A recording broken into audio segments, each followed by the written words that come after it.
जी, CDSL।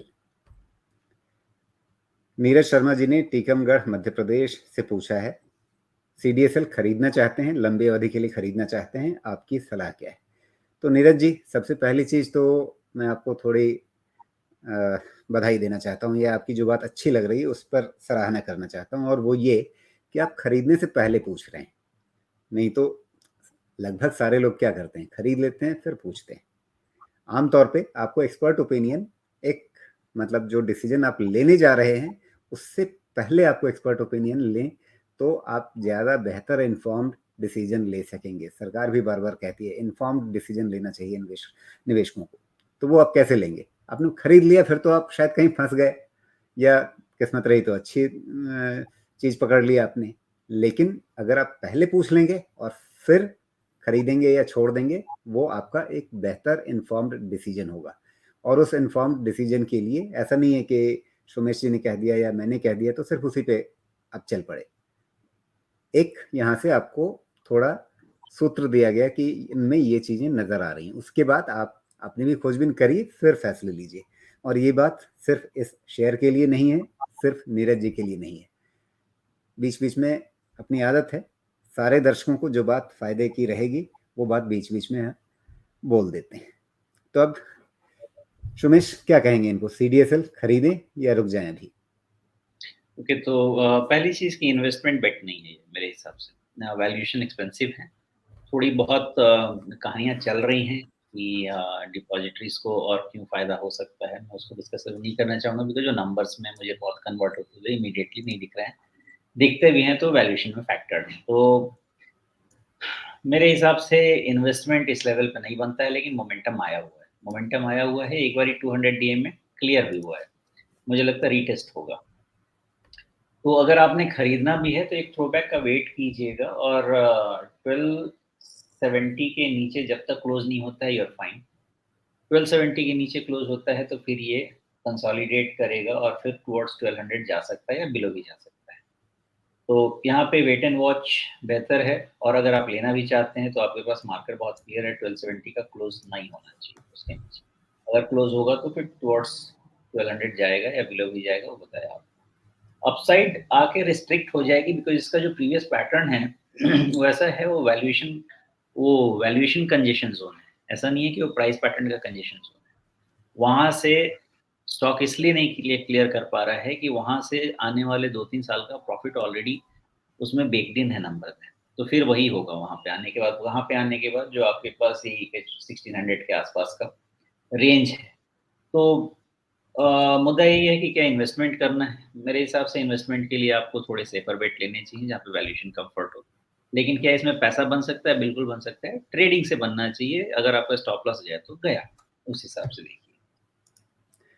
1380 पर है एक बेसिक पैटर्न जो सिर्फ टेक्निकल पे, वैल्यूएशन तो आपने बता दिया कि महंगा है। कंपनी की क्वालिटी पर ऐसे कोई संदेह नहीं है, बढ़िया बिजनेस है, मोनोपोली है, सब कुछ ठीक है। लेकिन वैल्यूएशन ठीक नहीं लग रहा है तो फिर हर चीज़ एक दाम पे देखी जाती है।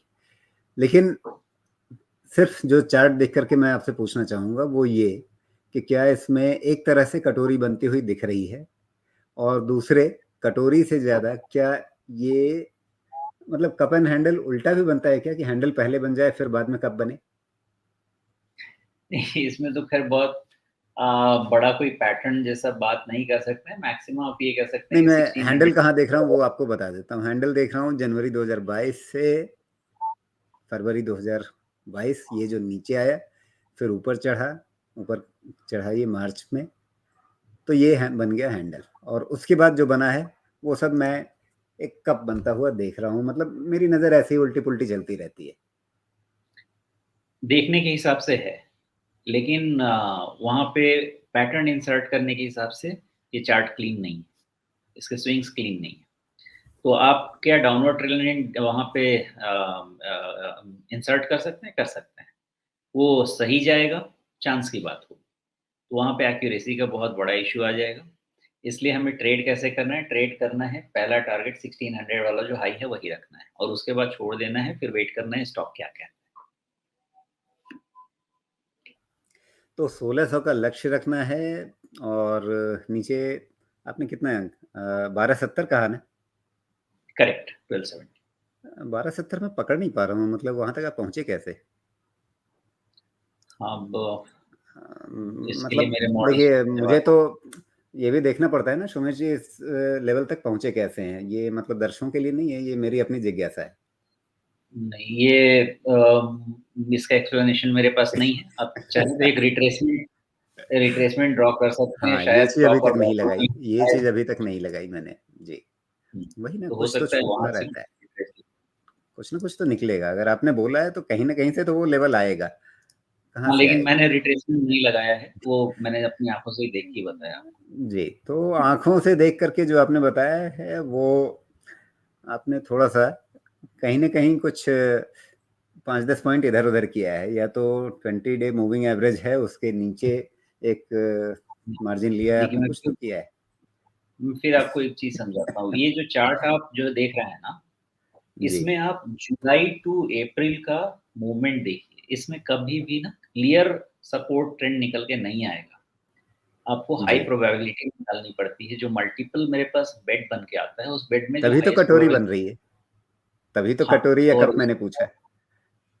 तो वो जो बेड बन के आता है ना, तो उसमें मुझे जी हाईएस्ट प्रोबेबिलिटी वाले बेड पे स्टॉप लॉस लेना पड़ता है। तो अभी मैंने उसको 1270 पे रखा है। आप 1300 के नीचे भी क्लोज पे रख सकते हैं, 1250 के नीचे भी क्लोज पे रख सकते हैं, अगर उसको राउंड करना है तो। लेकिन मुझे जी 1270 की प्रोबेबिलिटी ठीक लग रही जी, बिल्कुल। देखिए 38.2% है, लगभग 1290 पे।